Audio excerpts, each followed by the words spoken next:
dag og velkomin í þátt dagsins. Þátturinn í dag ekki beint hefðbundin þáttur, eða ekki að því leitinu að umræðefnið snýst ekki beint vörumerki, markaðsmál eða hvernig eigi að stofna fyrirtæki.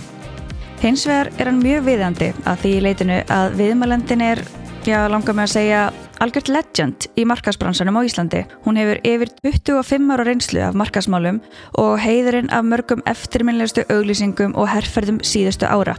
Meðal annars fræga Essa súfraskinn sem náttúrulega löngu orðinn ódauðlegur. Þetta hún mamma mín, Baldvina Snælaugsdóttir, sem allir þekkja sem Baddi. Hún eins og ég segi, auðvitað algjörlega hlutlaus, legend í bransanum, en hún á alveg magnaðan feril að baki. Hún var markaðsstjóri Vodafone í 10 ár og nýhætt sem markaðsstjóri Kringlunar eftir 12 ár. Planið var að við myndum setjast niður á þessum tímamótum og ræða ferilinn hennar, af því að það alveg mögnuð saga hvernig hún vann sig upp metrastigann á sínum tíma sem einstæð móðir með engan bakgrunn í markaðsmálum. En eins og þið sem hafa hlustað á þættina og þeir sem þekkja hana mömmu, þá hafa síðustu vikur og síðustu 2 mánuðir verið ég veit eiginlega ekki hvað orð hægt að nota. Þetta hefur verið svo mikill rússíbani, það líklega það orð sem lýsir þessu hvað best og bara allur tilfinningaskalinn. Við upplifum allt frá bara svo mikillir hræðslu og örvæntingu yfir í vonarglætu og svo þetta gleðin yfir litlu sigrunum og allt þar á milli. Hún sem sagt búin að vera að glíma við mjög alvarleg veikindi og eftirköst í kjölfar aðgerðar sem hún fór í október. Það var einhvern veginn ekki hægt að setjast niður og spjalla án þess að koma aðeins inn á það og einhvern veginn alveg óvart vorum við allt í einu farnar að ræða bara allt þetta ferli og síðustu vikur og myndumst ekki orði á markaðsmál. En mér fannst þetta alveg ótrúlega dýrmætt spjall og ég svo stolt af mömmu fyrir hversu innlega og opinská hún og hefur verið með þetta allt og ég líka auðvitað bara svo ótrúlega stolt af þessum árangri sem hún hefur náð á þessum stutta tíma. Maður trúir í valla. Það akkurat núna sléttir 2 mánuðir síðan að ég satt við hliðinni á henni á gjörgæsludeildinni og ástandið var bara ótrúlega tvísýnt. Hún hafði algjörlega lamast á annarri hliðinni í líkamannum og við vissum bara ekkert hvernig neitt yrði. En hún og við, fjölskyldan, við alveg ótrúlegan her af fólki á bakvið okkur og við báðar fundið fyrir svo ótrúlegum stuðningi og baráttuhug frá fólkinni kringum okkur og líka frá bara ótrúlegasta fólki. Þess vegna fannst okkur alveg viðandi að gefa út þennan þátt og segja hennar sögu eða okkar sögu, ætla ég að segja, því að við höfum farið í gegnum þetta allt saman frá að til ö. En engar áhyggjur, við strax farnar að plana part 2 þar sem við munum fara yfir ferilinn og það verður líka alveg geggjaður þáttur. Hann verður þá ekki alveg á næstunni þar sem þetta síðasti þátturinn í þessari seríu. Ég fer betur yfir það og hvað framundan í lok þáttar en ég ætla ekki að hafa þennan inngang neitt lengri og ég svo stolt af því að kynna inn næsta viðmælanda. Hér mamma mín, hún Baddi. Ég búin að tala dálítið mikið þig mamma í þáttunum og mér fannst bara komin tími til að tala við þig en ekki þig, þannig ég ætla bara að bjóða þig velkomna í Tech-stúdíóið. Takk fyrir það og ég bara takk fyrir að bjóða mér og Tech-stúdíó náttúrulega bara eitthvað annað notalegt. Ég sýnist fara ágætlega þig og við ákveðum að hafa þetta pínu svona óformlegan þátt og hér eru 2 hrjótandi hundar, ég vona heyrist ekki mikið í upptökunni. Ég vona að ég fari ekki að hrjóta líka, þetta einum notalegt, þetta æðislegt. Já, þetta mjög kósí og við ætlum bara að eiga svona notalegt spjall og ég ætla að vona að við gleymum bara aðeins að við séum að taka upp. En já, ég get ímyndað mér að sé margir sem að hlusta sem að vita svona aðeins hvað hefur gengið á en spurningin sem allir að velta fyrir sér sennilega hvernig þú hefur það. Það allavega spurning sem ég fæ mörgum svona dag, hvernig hefur mamma það og þess vegna fannst mér bara kannski við hæfi ef þú ert til í það bara eins að fara í það, hvernig þú hefur það og svona örlítið hvað hefur gengið á. Ég hef það ótrúlega gott. Núna eru rétt 2 mánuðir síðan ég bara lendi í þessum mestu hremmingum lífsmins og útlitið kannski ekki gott þá en þetta bara búið að vera ótrúlega tími og ótrúlega vikur. Já. Og ég hef það bara mjög gott. Ég aðeins að ströggla kannski með úthald og svona þreytuna. En öðruleyti ég bara bara frábær, ég kalla mig undarbarn. Þú ert náttúrulega alltaf svo ekkert eðlilega jákvæð og það hjálpar auðvitað mikið í þessu ferli, bara hvernig hugafarið þitt og svona, en eins og þú sagðir þá eru reyndar á morgun, eru komnir 2 mánuðir síðan að tilveran þín og okkar beggja og allra í fjölskyldunni eiginlega fór pínu lítið á hvolf og það þýðir að í dag eru 2 mánuðir síðan að þetta podcast fór í loftið, þannig að þetta hefur svolítið svona litast allt af þessu og bara öll okkar tilvera eins og ég segi. Já. Og þó sért að segja núna og sért að ströggla við úthald og svona þreytu og allt þetta, þá held ég að fáir bæði læknarnir og ég og bara allir hafi trú að þú væri komin á þennan stað í dag núna og ekki lengri tíma. Þetta er ótrúlegar framfarir og árangur hjá þér á þessum stutta tíma. Já, ég væri að segja það líka, en kannski málið er að hugurinn hjá mér, hann var eiginlega strax á öðrum stað en heilin. Ég var og kannski er veikari en mér finnst og fannst og en síðan það að vera svona hjúpuð öllum þessu góðu kveðjum og öllu þessum styrk frá ótrúlegasta fólki, öllum mínu vinum, fjölskyldunni og gömlum vinnufélögum og vinnufélögum. Það er náttúrulega bara verið mér ótrúlega hvatning og flytt mér upp marga tröppur, eins og verið að vara mig við að ég má ekki hlaupa of hratt. Já. Þannig ég er kannski aðeins að flýta mér. Já, þú ert ekkert vunni að slaka á og hvíla þig sem er þar sem þú átt að vera að gera núna. Það er bara eða það er svona áskorun fyrir þig að gera það.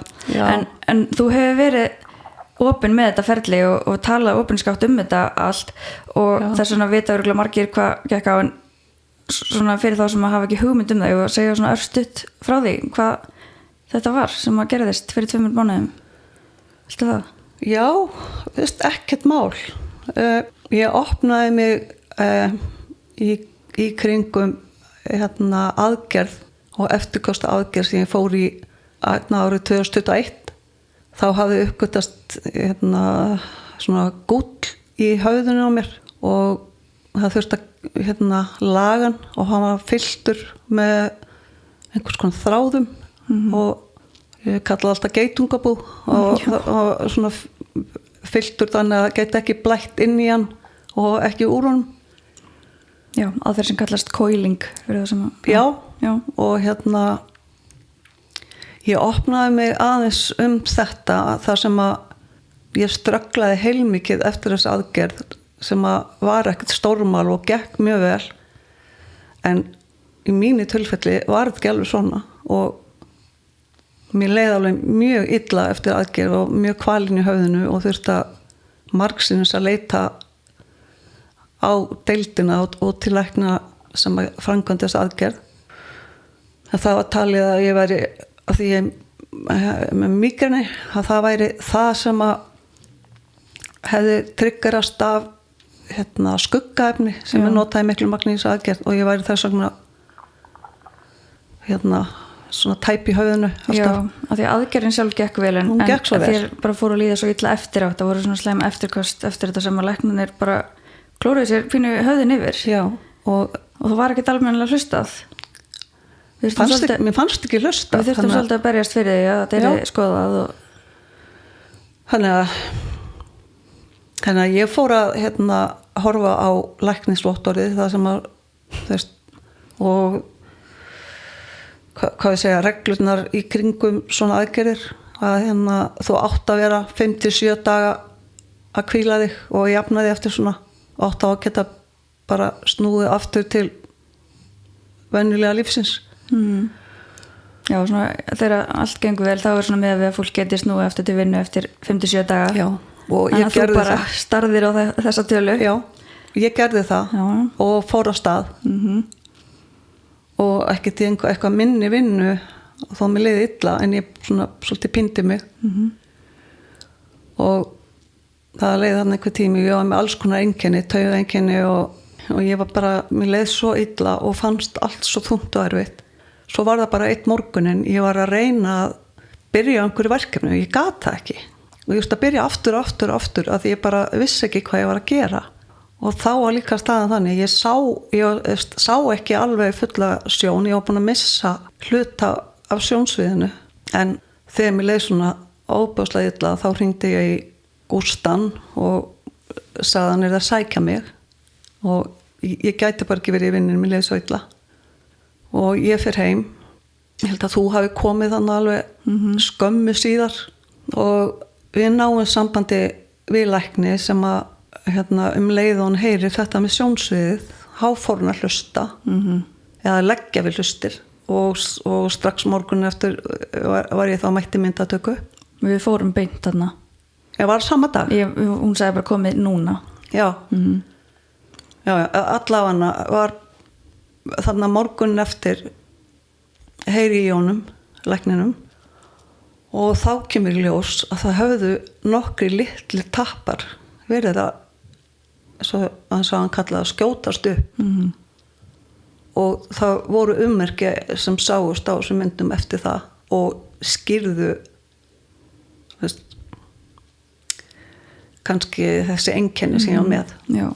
Þannig ég var umsvifalaust þurfti að mæta á sjúkrahúsi og var þar sett í segulón og þeir lágu yfir þeim myndum og skildu ekki hvað hafði gerst og töluðum á löngu ferli þá bara hefði aldrei neitt svona komið upp en þá var ég sett í mánaðarveikindaleyfi og algjöra hvíld til að reyna að hjálpa mér að ná upp orku aftur. Já, og svona mjög sterk blóðþynnandi lyf til að leysa upp þessa tappa og svona. Já, einmitt. En þetta hjálpaði mér ágætlega en stuttu síðar fer ég svo í sumarfrí en golfsumari var ónýtt. Ég var vonlaus í golfi.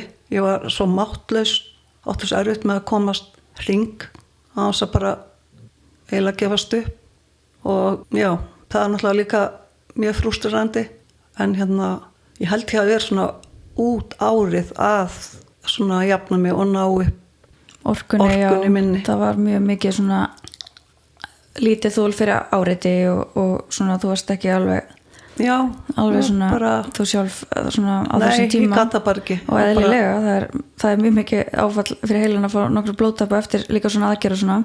Þannig að þetta byrjaði, þetta ferlið 2021 og þetta tók alveg, mér langar að segja allavega ár, þannig að þú varst svona alveg búin að jafna þig. Alveg voru ég sjálf. Maður má kannski segja það. Og þetta var líka alveg pínu svona andlegt áfall að lenda í þessu. Já, mjög mikið.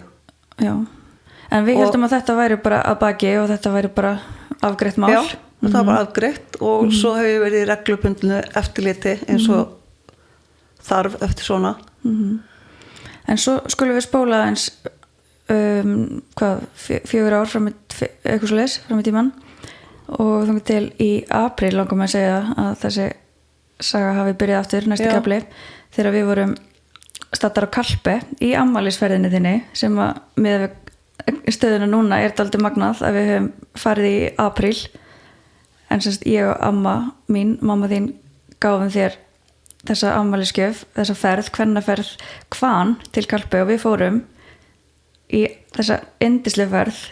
Þess að dásamlegu ferð og ég held sko eins og ég var ótrúlega hissa og fannst þessi gjöf svo ótímabær, ég væri að fá hann í afmælisgjöf í apríl og en þá erum við staddar þarna á svona dásamlega stað í einhverjum dásamlegu umhverfi og frábær hópur, allt konur maður fann strax svona góðan anda og allt það þá koma þessar fréttir að ég neyðist til að fara aftur í aðgerð vegna þess að þessi þræðir sem hafði verið sprautað í gúlinn hann á 21 og búin að þjappa sér það mikið saman hafa komið holrúm í gúlinn sem þurfti að fylla upp í og með þessa sögu þá var þetta mikið högg að fá þessa fréttir á degi 2 hjá okkur á Kalpe. Já.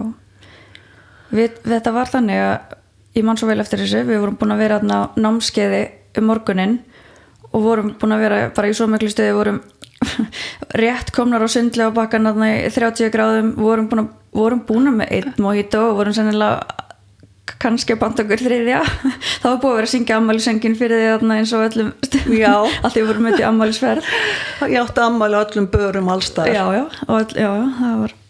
það voru nokkur sem sungu en þá fékkst þú þetta símtal og ég sé að það bara ég sé svipinaður og ég sé á símanum það stendur Landspítalan og þú ferð þarna eitthvað á síðis og ég bara, nei, hvað nú? Þetta var frábær tímasetning og við bröðumst við með daldi sikurum hættinum. Þú sagðir bara, ég ætla bara að ringja hérna í ömmu og Gústa og systur mína og segja þeim þetta og svo ræðum við þetta ekki meira. Ég sagði, svo er þetta búið. Við getum verið leiðar í smá stund. Leiðum okkur að fúlega í klukkutíma. Og svo er þetta búið. Og svo ræðum við þetta ekki. Þannig að það var bara það. Og við erum þetta til að njóta og látum ekkert skemma það. Ég var nokkið alveg til í þetta sko. Af því að það hefur ekki kannski, ég trúi því að það sé ekki alveg besta leiðin að byrgja allt inni og bara hugsa ekki þetta. Þannig að við tókum eiginlega bara frekar þann pól í hæðina að nota þessa ferð til að undirbúa okkur í raun fyrir þetta verkefni og þú varst bara strax sagði bara konunum þannig í hópnum sem að við þekktum eiginlega ekki neitt, vorum ekki búin að kynnast þessum tíma og þú bara varst opin með þetta og þarna notuðum bara svona svolítið þessi verkfæri sem við vorum að læra þarna til að einhvern veginn undirbúa okkur fyrir þetta. Þannig að það var eiginlega þannig. Og einhvern veginn eftir að hugja þetta alveg hálf ótrúlegt sko. Bara einhvern veginn alveg magnað og ég hafði fundið strax þessa góðu orku í hópnum og það var strax í byrjun eitthvað traust sem að maður fann en sumum kynntist maður þetta aðeins betur og tengdist sterkar en þetta var afmælisferðin og á svona dásamlega stað og það var lögreglumál að njóta ekki fannst mér bara, en vissulega var það erfitt en eins og við segjum, það var betra að fá þessa fréttir á sundlaugabakkunum á þriðja mojitónum heldur en heima það var gul viðvörun á þessum tíma heima á þessum degi manni þannig að, en þetta var í apríl og þá fengum við það fréttir að þú þurftir að fara aftur í þessa aðgerð og það var löng bið, þetta var ský sem að hékka yfir okkur í marga mánuði og fyrst var talað að þeir ætlu að ná þessu þarna vorið og ná þessu fyrir lok júní fyrir sumarfrín fyrir sumarfrí sem að þannig alltaf spítalinn að nánast lokaður í júli, það engar aðgerðir þannig að þá byrja biðin og þá var það var mjög erfitt fyrir mig að plana eitthvað og gera eitthvað nema að hafa plan A og plan B af því að þú kannst verið kvöldu hvenær sem er og þetta er líka bara óþægileg tilfinning að hafa einhvern svona gúrp sem þú veist af í höfðinu sem að þetta er ekki þægilegt Nei, og af því að þeir mátu það þannig að þeir vildi gera aðgerðin og gera hann sem fyrst þá fannst mér þetta var óþægilegt og svo var ég líka fann að huga stúdentsammæli risastórt stúdentsammæli og mikið tilhlökkun í árgangnum fyrir og ég var svo hrædd að missa því ég þurfti að ná góðu djammi í nokkra daga áður en að ég færi þessi aðgerð annarkvort vildi ég vera löngu búið með hana eða fari hana strax og eftir svo fekk ég símtal aðgerðin ég er í byrjun í júli þannig að þeir ætlu að ná þessu þarna rétt mánaðamótin 5. júli þannig ég var allsæl næssu og náði í stúdentafmælinu ótrúlega gaman og átti frábæran tíma með góðum vinum æskuvinum mörgum og svo kom ég bara söður aftur og þá byrjaði svona kannski smá það kom einstaklega svona ég segi ekki kvíði en óþægilegt að bíða en svo fer ég undirbúning fyrir aðgerðina og fer þá í viðtal við heilalæknin á sjúkrahúsinu nokkrum dögum fyrir aðgerð og þá var ég að segja hversu erfitt mér hafi fundist tímabili verið þarna áður þegar mér fannst lítil haustað eftir fyrir aðgerðina og hann tók þetta mjög alvarlega og sagði mér þá að hann vildi ráðfæra sig við annan taugalækni sem væri mikil sérfræðingur í mígreni svo er það bara ætla ekki 2 dögum fyrir aðgerð, þá hringir hann í mig og segir við viljum að þú byrjar að taka hérna nýtt mígrenilyf, líftæknilyf og verður á því í 3 mánuði og við sjáum hvernig þú svarar því og aðgerðin frestum henni þá til haustsins. Hann tristi sér ekki til að gera hana af því hann vissi ekki hvað hefði gerst. Nei, hann vildi hann ekki gera þess aðgerð. Hann vildi prófa mig á þessum lyfjum. Þannig þetta var ákveðin skellur. Það var fyrst svakaleg vonbrigði því ég var alveg peppuð, bara klár í þetta, drífum þetta af. Þannig að þetta voru bara mikil vonbrigði, það væri ekki, ætlaði ekki að fara í aðgerðina. En svo þegar ég hugsaði máli betur, þá var ég ánægð. Þetta voru rosalega blendnar tilfinningar, allan svo ég tala mig. Man hlakkaði þessu til að bara geta þetta over with, eða koma þessu frá og þetta er búið. En saman tíma var maður þetta stressaður fyrir þessu, þannig að maður fekk einhvern veginn svona ok, ég geta aðeins fresta þessu. Og þá var maður svona fegin á sama tíma að maður var fyrir vonbrigðum. Allt sem er svona óþægilegt og kvíðvænlegt er gott að fresta því. En á sama tíma þá þýtti það að þetta var hangandi yfir manni ennþá lengur. Þannig að þetta var ekki þægilegt. En ég var samt þakklátt að hann vildi prófa aðra leið og ég ætti kannski ekki eins mikið að hættu að fá svona slæm mígreniköst eftir aðgerðina og mögulega er tenging milli mígrenis og þessar tappa sem ég fekk. Hann var ekki viss og er ekki viss. En þá vissi ég að þegar ég var að horfa til haustsins og svo fór tíminn að líða og þá fannst mér versna. Og það var bara mjög reglulega sem að ég fekk svona ískalda kvíða krumlu hjartað eða sálina sem að eiginlega lamaði mig. Og þannig að þá leið mér mjög illa og fannst bara best að sitja út í garði, svona dúllast við eitthvað arfa eða eitthvað, hlusta á fuglana, klappa kísunum sem heimsóttum við. Þannig leið mér þá best að vera þá bara úti. Og þú varst ekkert mikið að tala þennan kvíða við fólkið þitt? Nei, ég var ekkert að ræða það. Þú ert svolítið þannig að þú bara harkar af þér og áfram gakk og það er allt í góði. Þetta fer allt í maðan, einhvern veginn. Og ég var ekkert að, ég man alveg, ég bað þig afsökunar, mér fannst ég svo leiðileg. Já, þú sagðir fyrirgefðu, en ég er búin að vera eitthvað svo skrítin, en ég er bara tótt aldrei kvíðin fyrir þessu sem er framöndan. Já. Eins og það væri rosalega óeðlilegt að finna fyrir kvíða þegar maður væri að leiðin í heilaskurðagerð. Já. Ég sagði að það væri eiginlega óeðlilegt ef þú væri ekki að finna fyrir kvíða gagnvart því. En mér gekk ágætlega í þessu frá mér. Já, þú var alltaf með nú að gera og áframgakk. Það var bara áframgakk, en það var svona svolítið, ég var hrædd að þetta væri að versna á meðan og þetta væri orðið tæpara með hennar gúl eftir sem að mánuðin liðu. En svo loksins í byrjun okt eða var það seft þá fekk ég dagsetninguna 15. okt. Það var hjúk að fara þá að koma þessu frá. Já, það var líka búið að vera dálítið markmið okkar klára þetta fyrir 60-afmælið þitt. Það var búið að vera þarna síðan í apríl, bara þetta er búið fyrir 24. nóvember, þá er þú 60 og þá ætla að vera búin. Þannig að við sáum fram á þarna, þú myndir ná því. Já. Þannig áframgakk. Áframgakk. Nema hvað, viku fyrir. Já, svona aðeins fyrir. Já, aðeins spóla fyrir ekki, ég fer aðeins langt. Aðeins fyrir, þá þurfti að fara að huga að aflýsingu fyrir mig. Og við vorum í frekar erfiðri stöðu, 2 nýjir starfsmenn í markaðsdeildinni. Já, og fyrir þá sem ekki vita, sem eru ekki margir, en þú varst markaðsstjóri Kringlunar. Já, við glemtum að taka það fram.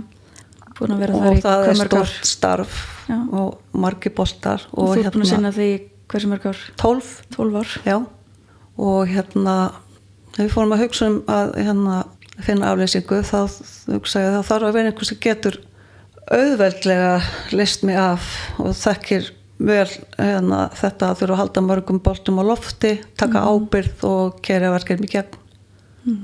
Þannig að ég byrja svona að horfa í kringum mig og þá er það svona eitt nafn sem poppar upp hjá mér. Ég vissi mannesku sem að ég er mikla mætur á og við höfum átt mjög gott samstarf í mörg ár og ég vissi að hún var búin að selja sig út í fyrirtæki sem hún átti Já.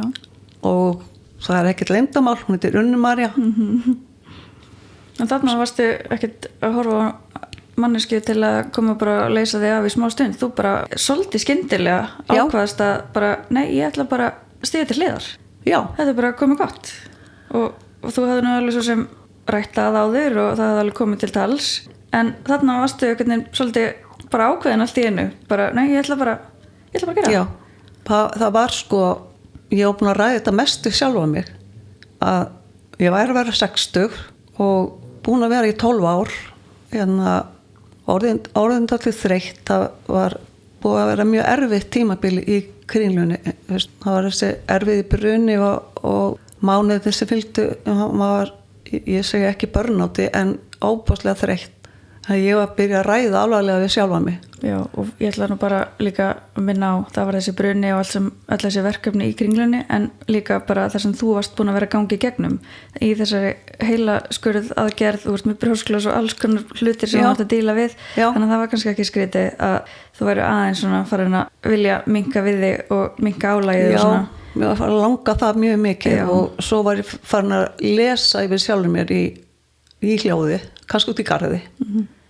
Þú varst að vera 60 og ætlar að hanga þannig í Kringlunni 60, bara eins og hundur á beini. Kannski mest fordómar í mér, en svo var ég bara reyndi að ströggla á móti og segja að meðan ég hef þetta mikla ástríðu og er að sinna starfinu vel og ná árangri, þá er þetta allt í lagi. En mér fannst það ekki, það var komið gott. Svo finn ég Unni Maríu og ég rétt byrjaði svona að hugsa um hana og ég og þú hefðum að vera að ræða hana. Fyrir mig var þetta bara svona einhvern veginn ótrúlega atburðarás. Við vorum í göngutúr hérna og fórum að tala þú sagði mér frá þessari hugmynd og mér líst svo svakalega vel á þessa hugmynd og ég var nú alls ekki vissum að Unnur væri til í þetta því það var ekki langt síðan hún hefði ráðið sér annað starf og við ákveðum bara að skrá okkur á ráðstefnu sem Pipar var að halda þarna krossmiðlun og ráðstefnu vörumörki. Já, sem Unnur var að skipuleggja fyrir Pipar. Já, þannig að við fórum þangað, þú með misjón. Já, ég var á viðum. Þú Unnur bara eiginlega kláruði þetta í hátíðarhléinu. Það er að lág við. Já. Ég hitt hana morgunin og við ræðum með saman og já, hún segir mér, hún er komin hérna á Pipar og í hátíðarhléinu töluðu saman og ég sagði við hana ég var í pínu leið yfir að hún er búin að ráða sig fulla vinnu annars staðar en vegna þess að ég væri nú að verða 60 og væri alveg farin að hugsa að mér langaði til að fara að hægja á og ég sagði ekki beint að hætta heldur allavega að hægja á og minnka álag og mögulega fara í önnur verkefni mögulega. Því þú ert ekki hætt í Kringlunni? Nei, ég er ekki hætt en þú ert hætt sem markaðsstjóri Kringlunar en þú ert, en já, við þetta var einhvern veginn ég segi við hana, þú ert svona manneska sem ég sæi svo vel fyrir mér og ég sá bara, hún lyftist á gólfinu, hún var svo spennt og við hittum svo bara daginn eftir og og aftur daginn þar og eftir og það var þeirlega úr, ég bara nenni ekki einhverju bútasaum kemur ekki inn og leysir mig af og ráðana sem ekkert markaðsfulltrúi fyrst eða verkefnastjóra eitthvað og svo kannski einhver tíma seinna eitthvað ég nefndi því ekki, ég bara heyrðu mér langar bara til að þú fáir starfið ég ætla bara að stíga til hliðar og ég er að taka mjög stóran séns kannski missi ég þá vinnuna og fæ ég ekki önnur verkefni í framhaldinu allan að verði við saman til að byrja með og þú svona að vera henni til hals og tröst að koma inn í þetta stóra starf handover og því þetta er ótrúlega yfirgripsmikið starf bara og þessum tíma sigla inn í bara mestu álagstíma ársins þannig þetta var svona planið þetta var alveg ótrúlega atbyrður ás í rauninni og þannig ég man bara þú komst þarna úr hátíðarhléinu bara hún er til og ég bara hún er til svo sá ég ykkur svona verið að gefa hver annari auga og ég bara svona, wow ok, þetta er bara svona Þannig að þetta var alveg Þetta magna. var bara Hún alveg var bara ótrúlegt. byrjuð þarna nokkrum dögum setna og Já, það var hún sendt var út bara fréttatilkynning og Já, og við sendum út fréttatilkynningu og já, tilkynntum hana og byrjum hana mjög svo velkomna í kvinnuna. En ég ætla að segja þér og ég er búin að segja þetta við aðra sem að hafa rætt við mig eftir þetta áfall. Eins og ég er búin að tala við 2 presta sem hafa sinnt sálgæslu. Ég fer ekki ofan af því, ég fann þetta á mér. Það var þessi kalda kvíða krumla sem að heltók mig aftur og aftur þarna sumarið og haustið.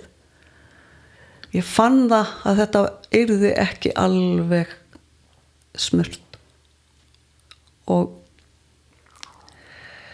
ég bara fer ekki ofan af því. Ég fann þetta.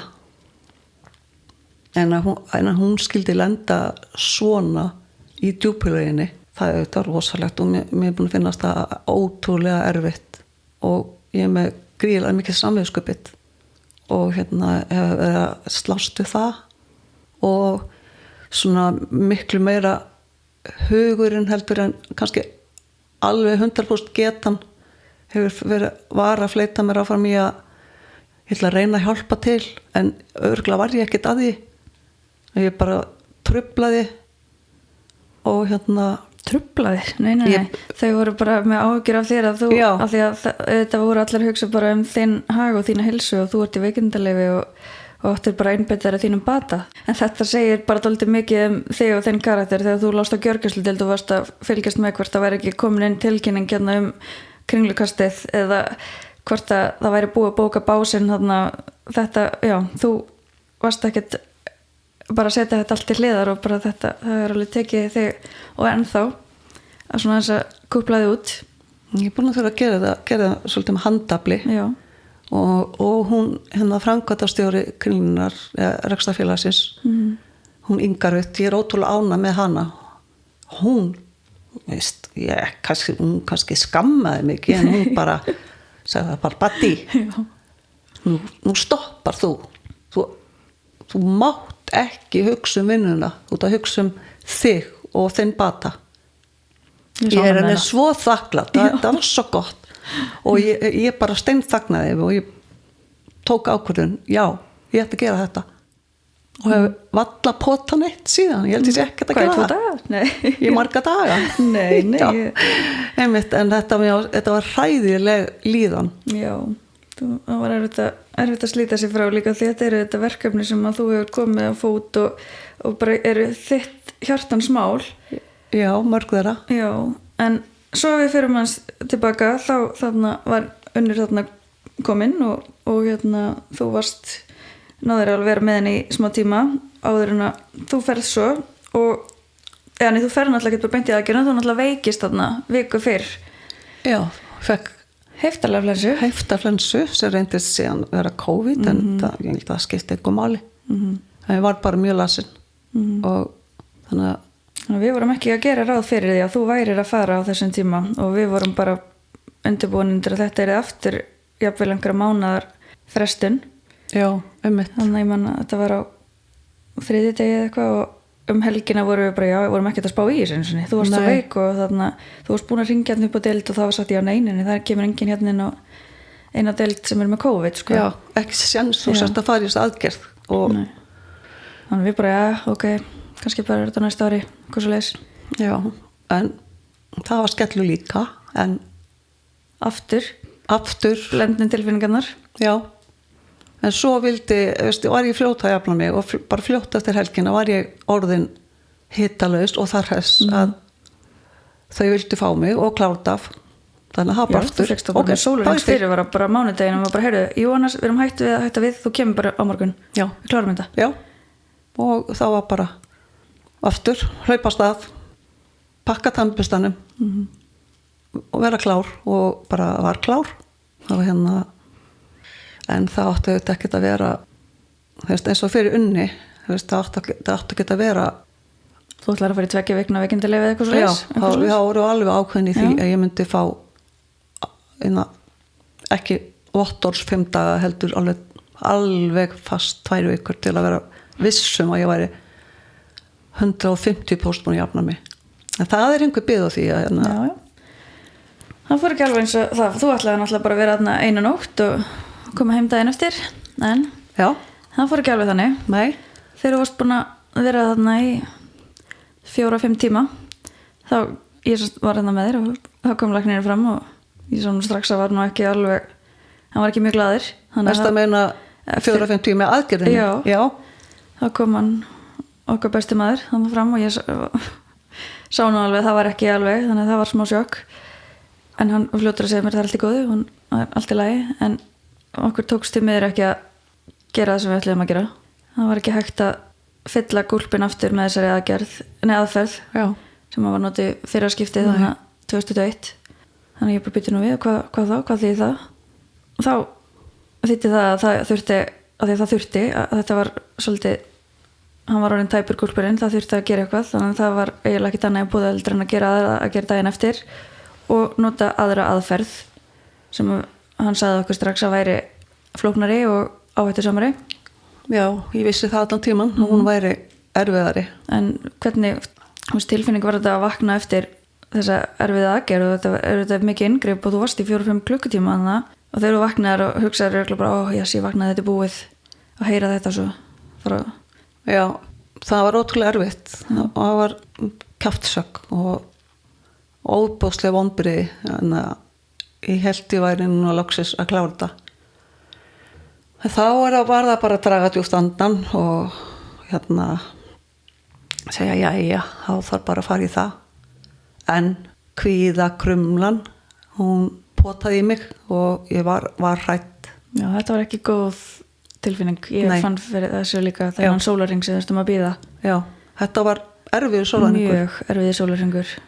Og einhvern veginn alltaf lengri og lengri bið þennan daginn eftir. Já.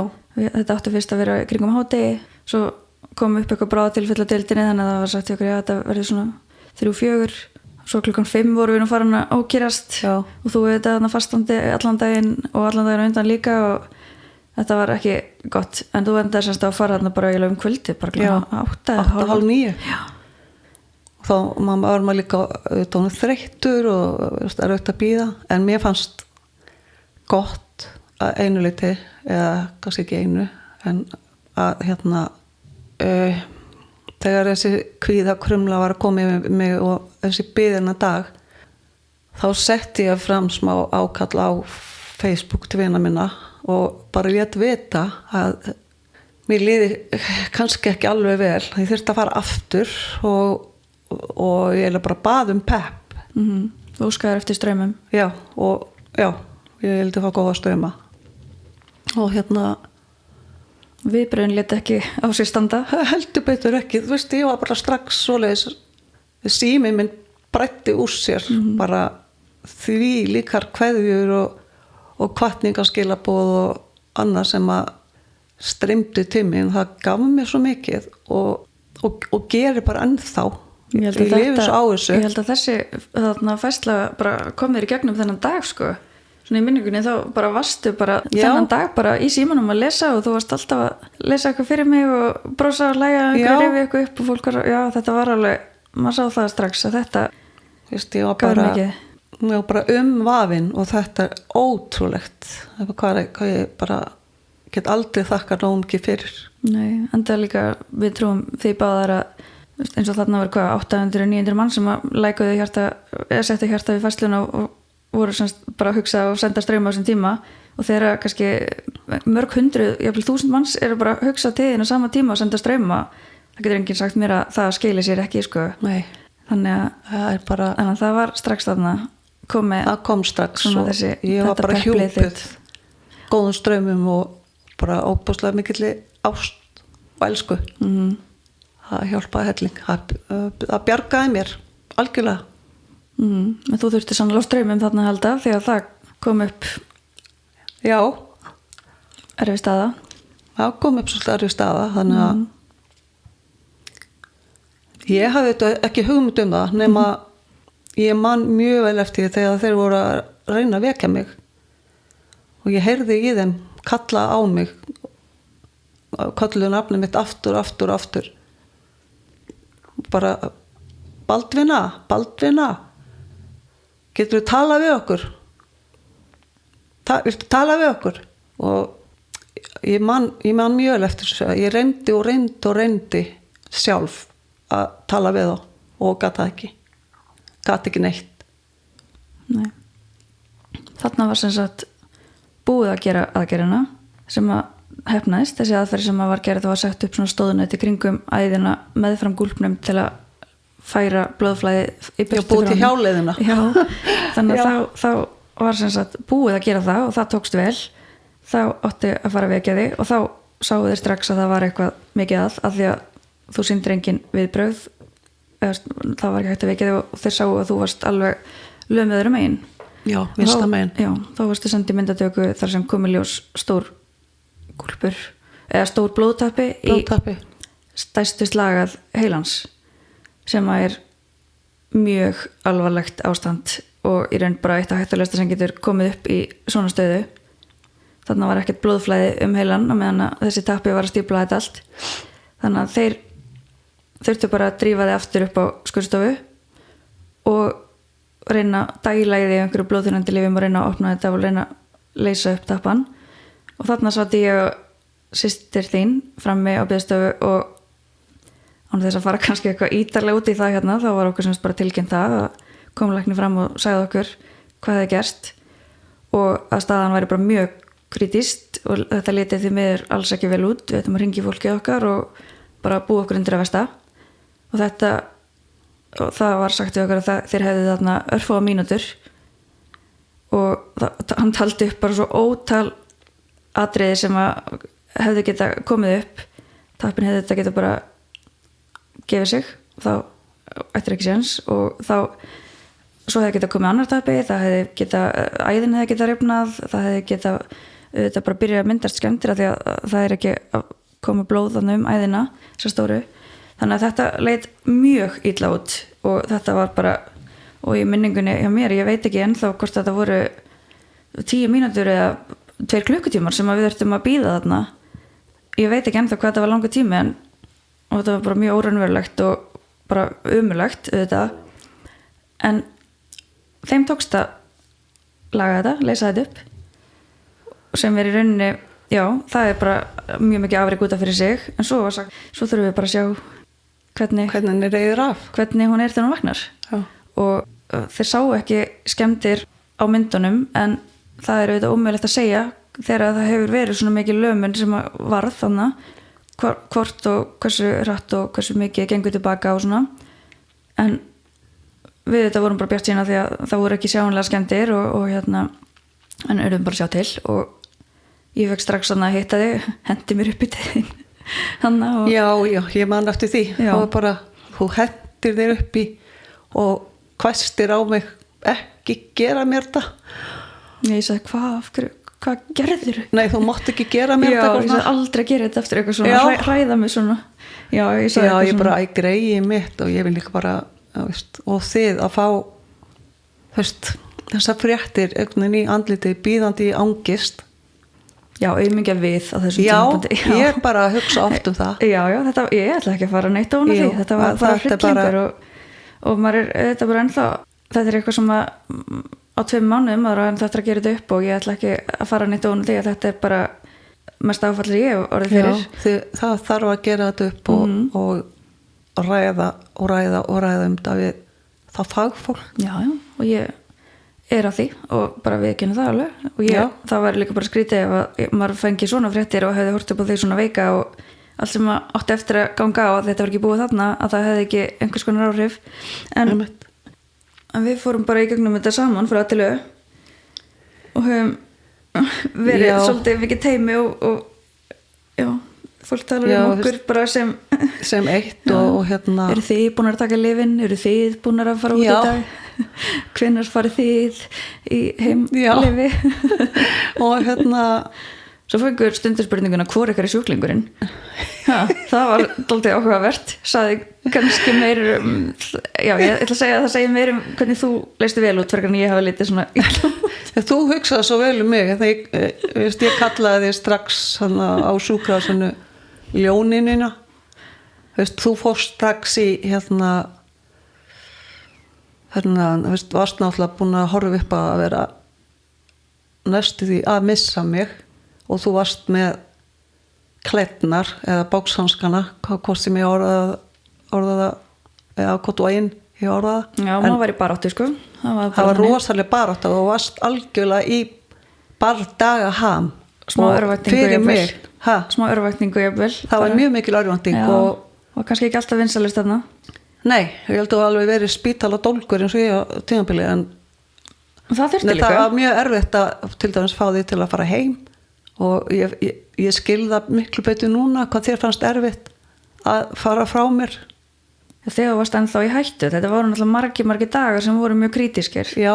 Þá leið mér bara mjög illa ef ég var ekki á staðnum, þannig að það var alltaf verið að segja mig að fara heim og hvíla mig og svona. Já. En þegar ég fór heim þá var ég ekki að hvíla mig heldur, bara var ég angist gangandi gólf, vildi ekki vera hérna. Þannig að það var bara ennþá í þessu djúpa áfalli og að berjast fyrir lífi mömmu og hérna og þú hefur ekki svo mikla aðdáun allra sem að standa okkur nærri og fjarri, fólk út allt sem að hérna gamli vinir, gamli vinnufélagar og vinkonur, skólafélagar allir sem tala við mig minnast á þig líka. Já, að því að ég var að skrifa hvernig þú værir. Það kannski, að því við þetta fundum strax mjög mikið og þú settir inn þessa færslu eins og að tala og þar með varstu þetta búin að opna pínu á og fólk fór að spyrja og vildi þetta vita hvernig það gengið og svona og ég man alltaf svo vel eftir, ég var náttúrulega með þarna einhvern Facebook-hóp með svona nánustu vinkunum og ættingjum sem ég setti inn fréttir og þessi hópur var bara stofnaður til að ég myndi setja inn 2 færslur, bara hún farin inn í aðgerðina og 4 tímum síðar ætla ég að setja inn hún búin, gekk vel og daginn eftir ætla ég að setja inn komin heim, frábært, bye bye eitthvað svona, en þetta var dálítið dramatísk lesning á tímabilið og gleði sem hóp og ég fann mjög mikið fyrir því að fólk var að senda þarna sem var ekki í hópnum og vissi ekki og ég man alltaf daginn eftir þess að örlæriku nótt að þegar þú varst á gjörgæslunni og í hádeginu daginn eftir var ég með yfir 80 skilaboð bara, hæ, hver frétta með minni, er hún búin, hvernig gekk og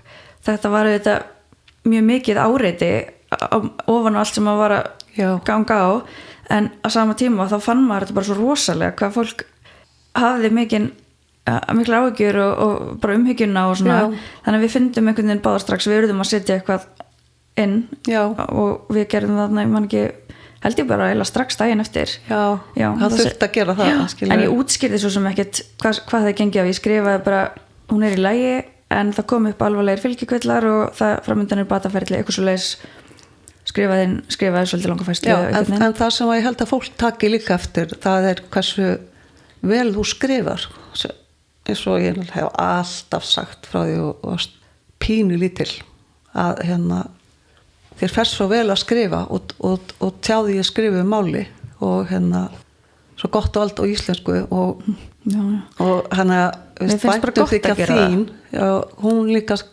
kom svo hérna vel í ljós í þessum skrifum þínum. Já, ég held að fólk hafa pínu svona fundið bæði þessa örvæntingu en líka bara maður var þetta rosalega bara þakklátur á þessum tíma hvað þetta endaði vel með hvernig þetta leit illa út á tímabili og svona en að maður var einhvern veginn, það voru alveg tilfinningar í þessum færslum og ég skrifaði nokkrar og ég skrifaði nú mjög mikið sem að hefur ekki enn verið byrt ég veit ekki, nei þetta þú veist á skjálunum mínu góða sem er hana dagbókin góða ég veit ekki, ég mun sannlega ekki lesa þetta en kannski lesst þú þetta einhvern tímann og ræður upp hvað gerir við þetta en þetta er allavega já, það er eitthvað sem gerði mér mjög mikið að bara einhvern veginn skrifa niður og ég einhvern veginn fór bara dokumentir þetta ferli og bara fundinu við læknina og svona þannig að það er gott að eiga það líka og fór að taka alls konar myndir og vídeo og myndbönd og svona að þér ekki upp á þitt besta en mér fannst bara svo mikilvægt að þegar þú væri búin að ná þér þá gætir ég átt þetta og ég myndi séð hversu langt þú væri komin og svona heldur sér ekki ennþá búin að sjá vestu myndirnar sko en þú ert alveg búin að verða fyrir smá sjokki þar sem ég hef sýnt þér já, ég bara það kvarta aldrei að mér þó ég mér sér hef litið í speil á sjúkrahúsinu að ég væri svona að þetta hefði verið svona slæmt til að byrja með, bara hangandi vinstri hliðin og þannig það er alveg sjokk að skoða myndir frá þeim tíma en það var það mjög eins og þú veist mjög fljótt að keppni hjá mér, ég ætlaði að geta brosa út í bæði og leið og ég gat fokkað almennilega og fokkað, ég var stundum svo pyrruð á hjúkrunarfólkinu en leið og ég gat sjúkrastólk já, leið og ég gat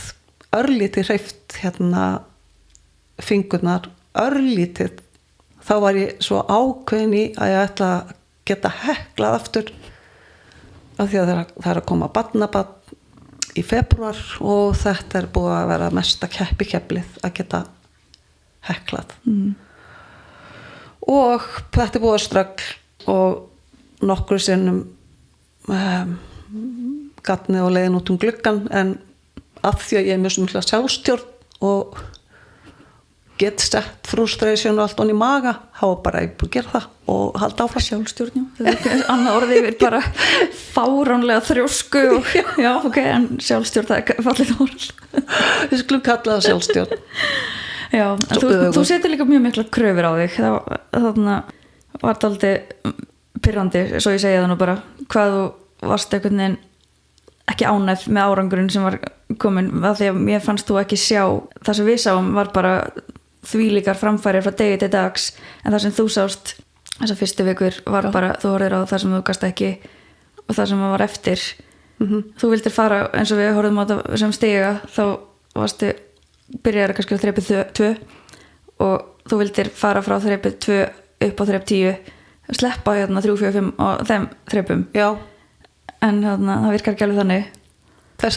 svona var hugurinn já, þú varst alltaf komin aðeins og langt já svo þá komu þessar myndir svolítið sterkar inn bara heyrðu, það er 4 dagar síðan þú varst svona sérðu hvernig þú varst núna og þetta var ótrúlega hraður bati já, og árangurinn ég er undrabat nei, þetta er læknandi hrista höfuðið og eins og ég segi það eru 2 mánuðir síðan það gerðist 2 mánuðir síðan þú lamaðist algjörlega það er ekki að sjá neitt á þér í dag og þú situr hérna í dag og bara það heyrist ekki á þér talið þú talaðir allt öðru sig og þannig að þetta var erfiðara fyrir því að bara koma orðunum einhvern veginn mynda setningar og svona á sínum tíma og fyrir ekki lengra síðan sko þannig að þetta er alveg búið að vera ótrúlegt hvað þetta gengur rætt og vel og þú veit að bara átt svo mikið hrós og heiður skilin fyrir hugafarið og það hjálpa þér hvernig þú taklaðir þetta bara strax með einhver svona jákvæðni og þakklæti fyrir að hafa bara lifað þetta og vera hérna og fengið þessi finnst ég heppnasta manneskja í heimi og þú ert mjög heppin ég er mjög heppin og ótrúlega heppin með þig, fólki mitt, vini mína og vinufélag og þú veist, allt saman en þetta að hafa sloppið svona frá þessu það er heppni og þannig ég er ótrúlega þakklátt þetta fór eins og vel og hægt var með við aðstæður og það besta er að það eru þetta búið að gera við þennan gúlp og þó að það hafi verið flóknari leið sem var farin þá er þetta varanleg viðgerð má segja, þetta mun ekki á þér í framtíðinni og nú er þetta bara að baki og þú ert orðin 60 og ég er orðin 60 og þú ert í endurhæfingu núna þú varst fyrst inn á Landsspítalanum í hvað 3 vikur eitthvað svo leiðist, 4 vikur 3 vikur já, svo fórst inn á legadeildina á Grensás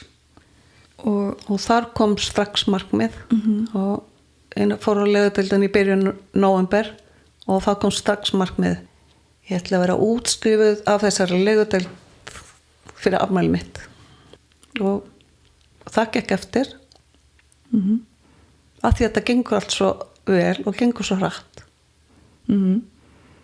Þú varst með markmið að útskrifast þannig af legadeildinni fyrir afmælið og þú ætlaðir að vera búin að fara að kaupa þér afmæli stressi hjá Annitu, mástu þess að ég talaði um hann í viðtalinu með hana það var góði dagar þegar við fórum í fyrstu bæjarferðina eftir þetta til hennar þegar ég fekk staðfesting og ég myndi útskrifast þá heldum við upp á það og það var frábær dagur og geggjaður og þetta verður upp á stressið mitt alla mína ævi Já, mitt líka, því að þetta hefur eins og ég talaði í sem þætti orðið pínu svona tenging það var svo mikið moment sem ég vissi að væri í lagi með þig þegar þú vaknaðir og hann á gjörgæslinu og með því fyrsta sem þú sagðir og starðir á mig og spurðið mig hvort hún væri búin að svara hún Anita og hvort hún væri búin að svara þegar ég sendi henni skilabóð hvort hún vildi koma í viðtal þá var ég bara, já, ok hún er í lagi það er allt í góði engar ákjur hérna hún er með fólið þeim þannig að það var mjög gaman og hún kom í viðtalinu daginn eftir afmælið þetta var allt einhvern veginn svo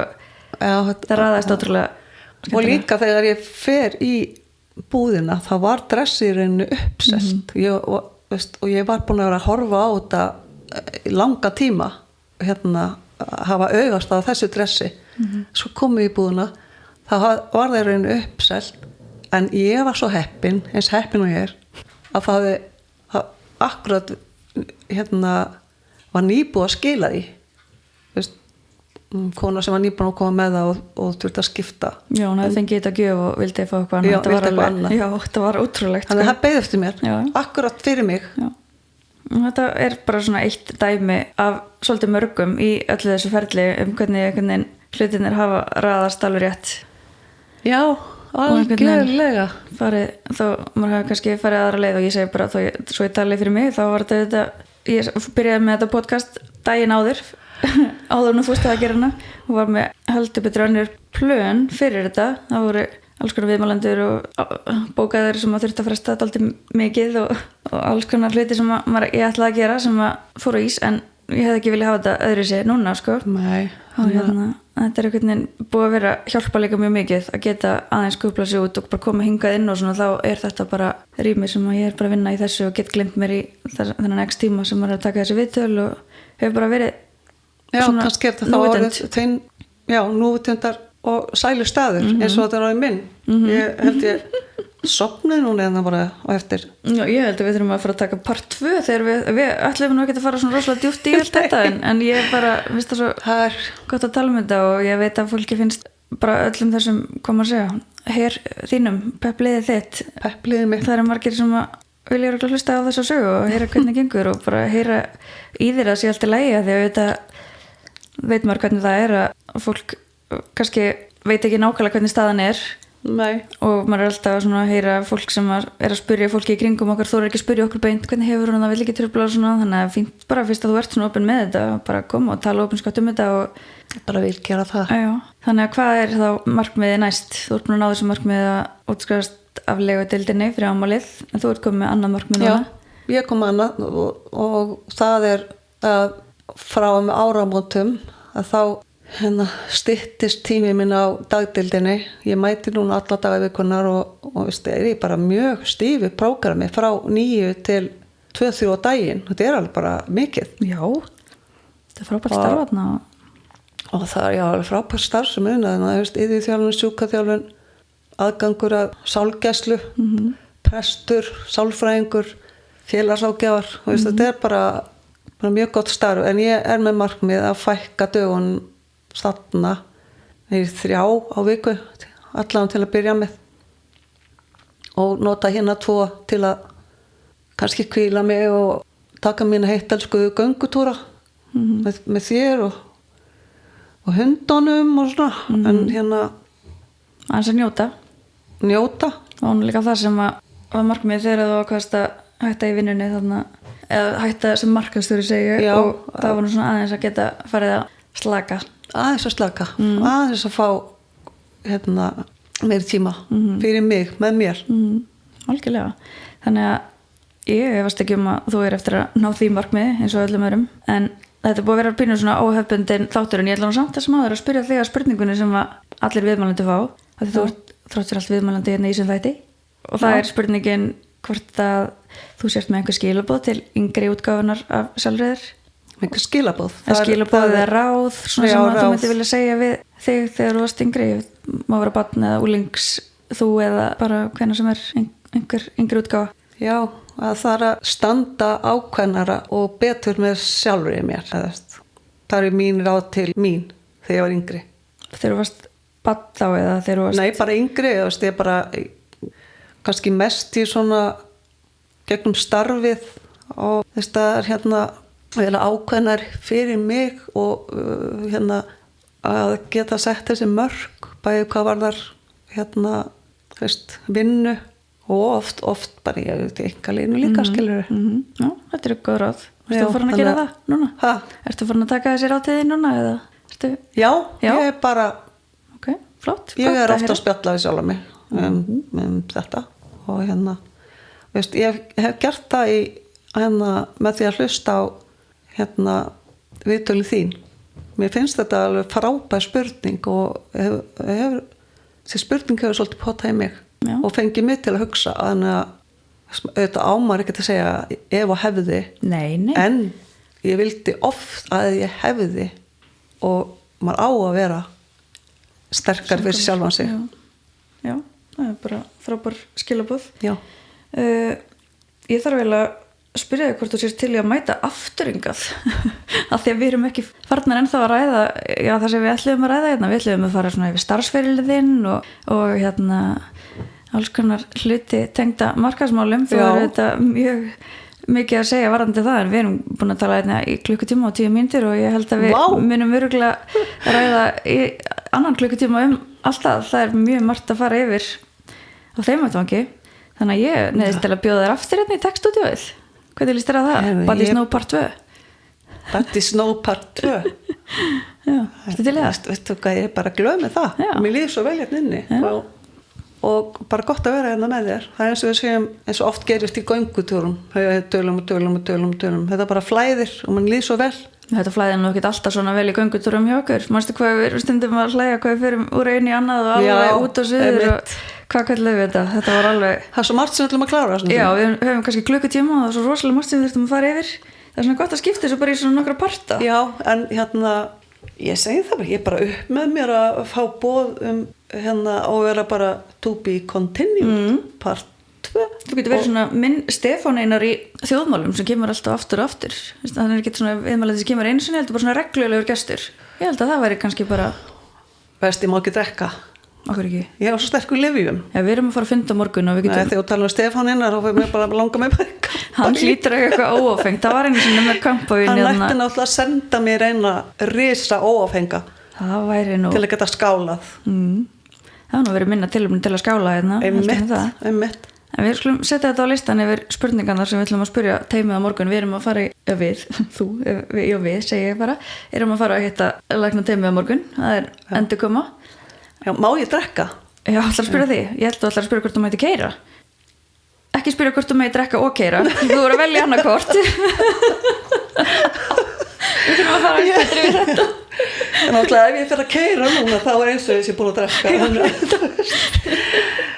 En mér langar að fara að keyra, þetta er ótrúlega eftandi Við þurfum að fá þessa óafengu flösku fyrst Í næsta endurkomintíma þá skulum við spyrja um drikkinu Nú er þetta bílprófi En já, við skulum kannski fara að ljúka þess Hvað klárum þetta bara? Já, en ég hef skil upp á lokaspurninguna sem allir fá Þú verður að svara hann eins og allir aðrir Þú sleppur ekkert Hvað, býtu, akkur mann ég hann ekki? Segist ekki að hlusta alla þættina? Jú, ég er búin að háma á í mig Ég spyr alla að lokum hvaða skilaboði er ráðið áskorun þú ert með til hlustenda því ég Til hlustenda? Læt fólk gefa yngri útgáfuna sjálfur sér ráð og svo skilja hlustendur eftir með einhver skilaboð Það er bara sömu ég þarf ekki að hugsa það eru sömu skilaboðin fyrir yngri útgáfuna af sjálfur mér að þeim sem er að hlusta Stattu á þínu stattu vörð þig þína heilsu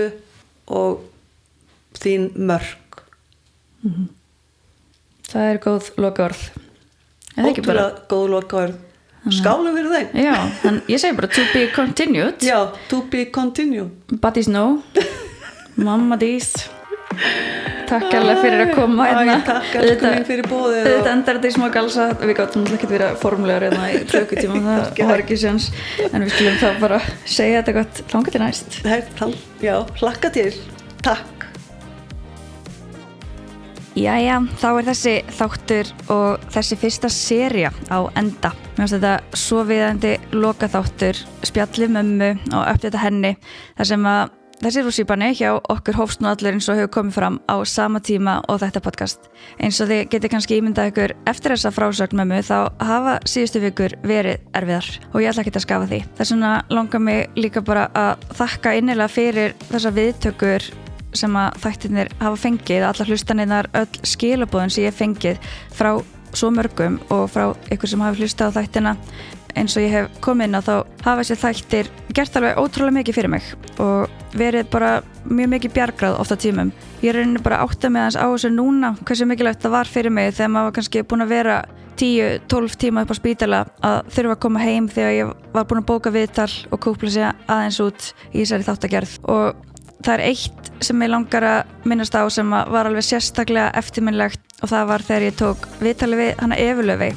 Það var, minnum við þáttur 3, fyrsti þátturinn eftir að allt saman gerðist, maður var einhvern veginn ennþá alveg í hringiðinni og það hefði verið alveg mjög erfiður dagur. Ég var bara alveg algjörlega ósofin og einhvern veginn allt pínu ómögulegt og ég glemdi bara öllu á meðan ég satt bara með Evu Laufey að drekka kaffi, spjalla markaðsmál og hagkaup og kökudeg. Og svo sagði hún eitt í lokin á spjallinu eitthvað á þá leið að hlutirnir ættu nú alltaf tilhneigingu til að reddast bara og við hefðum enga stjórn á þessu. Þetta væri í raun allt fyrirfram ákveðið og ángríns þessi setning, þetta bara, hún greifti sig, segjum að það, hún greiftist inn í hausinn á mér og þetta hefur poppað svo oft upp hjá mér undanfarið og ég er búin að tileinka mér þennan hugsunarhátt. Við þurfum ekki að hafa stjórn á öllu og það er ekki allt undir okkur komið og það hefur verið alveg ótrúlega frelsandi. Þannig að Eva Laufey, takk fyrir það. Vonandi hafið þið lært eitthvað af þessum þáttum líka. Ég hef allan eins og ég kom inn á áður lært eitthvað af hverjum einasta viðmælanda og mér finnst þær allir svo geggjaðir. En allavega, ég ákvað fyrir nokkrum dögum að þetta yrði síðasti þátturinn í þessari fyrstu seríu en þegar ég ákvað að byrja með þetta hlaðvarp var alltaf ætlunin að það myndi snúast meira mitt ferli við að stofna mitt vörumerki en það fór eins og það fór og vinnan við það hefur setið á hakanum og allt ferlið tafist. Hins vegar þá ætla ég núna að taka mér smá tíma í að móta almennilega seríu 2 af því að nú er allt fórið aftur á fullt hjá mér og ég ætla aðeins að fókusa á það ferli í næstu seríu af því að vörumerki mitt, Avelín Rein, lítur dagsins ljós á næsta ári og það er svo margt spennandi á döfinni. Til dæmis er ég að fara út núna í janúar og hitta framleiðendur og klára hitta þetta og ég ætla að leyfa ykkur að fylgjast með þessu öllu og hvet ykkur til að fylgja mér á Instagram, bæða mínu eigin Instagrami, Margrét Björk og svo á vörumerki og við förum yfir þetta allt í þáttunum. Þannig að vörumerki Season 2, stay tuned. En ég ætla að stimpla mig aðeins út núna og kannski byrja aðeins að huga að jólunum og mögulega að kaupa heina jólagjöf eða svo og svo ætla ég bara aðeins að slaka á, njóta jólunum í fjölskyldunni með mömmu og huga næstu skrefum sem ég bara get ekki beðið eftir. Þannig að enn og aftur 1000 takkir fyrir að hlusta og fyrir skilningin og stuðningin síðustu vikur. Ég fer ekki ofan á því að þetta samfélag sem er að verða til hérna er að verða einhverju geggjuð. Ég er bara að finna það. Og ég ætla að þakka sérstaklega styrktaraðilum þáttana Tech, Húsgagnaverslun, Alfred og Skór.is. En við heyrumst aftur á þessum vettvangi á nýju ári. Verðum í bandi á Instagram þangað til. En eins og alltaf, takk fyrir að hlusta í dag. Ég heiti Margrét Björk og þú varst að hlusta á Vörumerki.